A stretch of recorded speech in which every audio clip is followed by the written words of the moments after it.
రైతుల్ని సీఎం చంద్రబాబు మోసం చేస్తున్నారంటూ గుండెలు బాదుకున్న మాజీ సీఎం జగన్ తన పాలనలో ఉచిత పంటల బీమాను పక్కాగా అమలు చేశామని ప్రగల్భాలు పలికారు.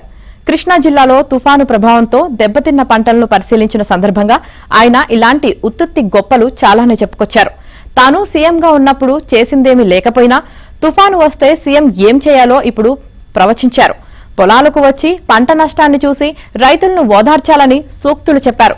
తుఫాను గత నెల 28న రాత్రి తీరం దాటి 29న గాలులు భారీ వర్షాలు కురవగా 30న ప్రభావిత ప్రాంతాల్లో సీఎం చంద్రబాబు ఏరియల్ సర్వే చేసి కోనసీమ జిల్లాలో రైతులతో మాట్లాడిన విషయం తెలిసిందే.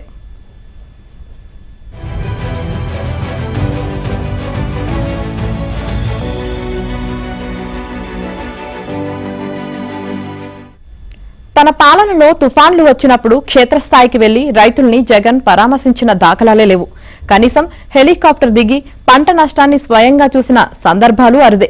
తన హయాంలో ఉచిత పంటల బీమా అమలు చేశామని ప్రగల్భాలు పలికిన జగన్ 5 ఏళ్లలో 3 ఏళ్ల పాటు ఫసల్ బీమా కింద రైతు వాటా నయా పైసా చెల్లించలేదని కేంద్రం తేల్చి చెప్పింది. 2019 ఖరీఫ్ నాటికి అధికారంలోకి వచ్చిన జగన్ పంటల బీమా కింద రైతులతో ₹1 ప్రీమియం కట్టించారు. మిగతా రైతు వాటాను రాష్ట్ర ఖజానా నుంచి చెల్లించినా ఆ ఏడాది రబీ సీజన్లో ఈ పథకాన్ని వినియోగించుకోలేకపోవడంతో రైతులకు బీమా లబ్ది చేకూరలేదు.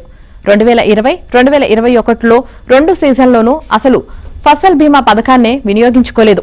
ఉచిత పంటల బీమా అంటూ కేవలం ఖరీఫ్ సీజన్లో మాత్రమే విపత్తులకు పంట నష్టపోయిన రైతులకు అరకొరగా పరిహారాన్ని వైసీపీ ప్రభుత్వం అందించేది. కానీ కూటమి ప్రభుత్వం గతేడాది ఉచిత పంటల బీమాను కొనసాగించింది.